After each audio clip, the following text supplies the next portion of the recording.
আসসালামু আলাইকুম রহমতুল্লাহ। সবাইকে জানাই ঈদ মোবারক। ঈদের সকাল আল্লাহর রহমতে নতুন আনন্দ নিয়ে আসে। এই দিনের সূচনার আগে জানুন কি কাজগুলো করা সুন্নত।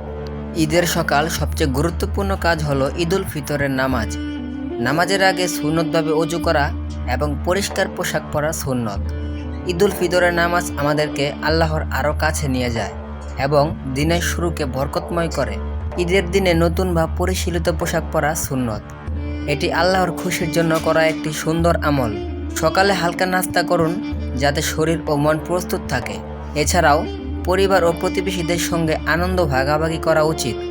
ঘরে এবং আশেপাশের মানুষদের ঈদের শুভেচ্ছা জানান। এটি সুন্নত এবং আল্লাহর নিকট প্রিয় আমল। যদি সম্ভব হয় ঈদের সকালে দরিদ্রদের জন্য জাকাত বা ফিতরা প্রদান করুন। এটি দরিদ্রদের মুখে হাসি ফোটায় এবং আপনার আমলকে বৃদ্ধি করে।